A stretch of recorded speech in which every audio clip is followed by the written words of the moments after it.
دنیا میں ایسے لوگ بھی گزرے ہیں جو لباس نہیں پہنتے. میں جب کینیڈا میں تھا نا ابھی پچھلے ہفتے, نیوڈ لڑکے لڑکیوں کا بائکوں پہ دھرنا چل رہا تھا. میں نے نہیں دیکھا, آپ بولے مفتی صاحب وہ دیکھنے گئے تھے, میں چاہتا دیکھ سکتا تھا لیکن نہیں دیکھا میں نے. تو وہ بالکل برہنہ, ان کی دلیل یہ تھی کہ جو لباس کی حکومت نے پابندی لگائی ہوئی ہے یہ فطرت کے خلاف ہے. انسان برہنہ پیدا ہوتا ہے تو ہم کیوں کلچر کی وجہ سے اپنے شرمگاہوں کو چھپائیں؟ کیا جانور کو دیکھا کبھی چڈی پہنے ہوئے آپ نے؟ ایک دفعہ چوہا گیا تھا ہاتھی کے پاس, ہاتھی نہا رہا تھا تالاب میں. چوہے نے ہاتھی سے بولا یار باہر آنا, کام ہے آپ سے. اب ہاتھی کے لیے دریا سے باہر نکلنا آسان ہے. ہاتھی نے کہا یار مجھے گھنٹہ لگے گا باہر نکلنے میں ہاتھی ہوں, تیری طرح تھوڑی ہوں نکلا اور چلا گیا. تو بتا دے کیا کام ہے؟ چوہے نے کہا نہیں بہت ضروری کام ہے, باہر آ. ہاتھی بےچارا گھنٹوں محنت کر کے باہر نکلا. چوہے نے کہا بس واپس چلا جا. ہاتھی نے کہا پھر نکالا کیوں تھا؟ کہتا میں دیکھ رہا تھا میرا انڈر ویئر پہن کے تو نہیں نہا رہا تو. چوہے نے کہا میں یہ دیکھنا چاہ رہا تھا کہ میرا انڈر ویئر پہن کے تو نہیں نہا رہا. تو جانوروں کا لباس نہیں ہوتا, وہ کہتے ہیں نہیں ہے نا, تو انسان بھی تو حیوان ہی ہے. میڈیکلی انسان اور حیوان میں کوئی فرق ہے سوائے ذہانت کے؟ اور کوئی فرق نہیں ہے کہ انسان زیادہ ذہین جانور ہے باقی. تو اس لیے وہ کینیڈا میں احتجاج چل رہا تھا کہ کپڑوں کی پابندی ہٹائی جائے. مرضی ہو جس نے پہننا ہے پہنے, جس نے پہننا ہو تو بالکل نیوڈ, بالکل.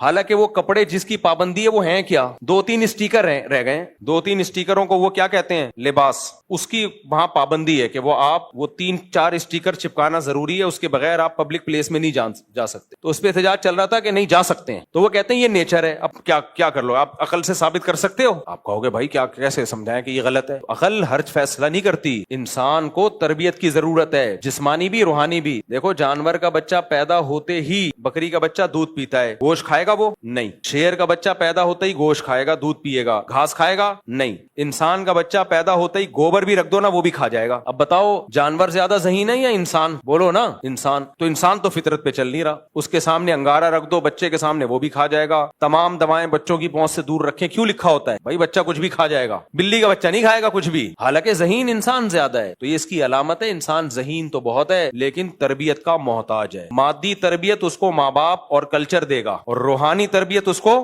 پیغمبر دیں گے. نیچر کا تعلق روحانیت سے ہے, تہذیب کا تعلق روحانیت سے ہے. تو تہذیب پیغمبر سکھائیں گے, پیغمبر نہیں سکھائیں گے. عقل نہیں فیصلہ کر سکتی, تو عقل تو کہے گی ننگے ہو کے بیٹھو. عقل تو کہے گی ہومو سیکسولیٹی کو بھی عام کر دو. اگر کسی مرد کی طرف دل مائل ہو رہا ہے اور دونوں ایک دوسرے پہ راضی ہیں تو کسی تیسرے کو تکلیف کیوں ہو رہی ہے؟ ان کو انجوائے کرنے دو. لیکن مذہب کیا کہتا ہے؟ بھائی یہ اتنا بڑا جرم ہے کہ پوری قوم کو اٹھا کے اللہ نے پٹخ کے مار دیا. تو اس لیے اللہ بتائے گا نیچر کیا ہے اور کون سی چیز نیچر کے خلاف ہے.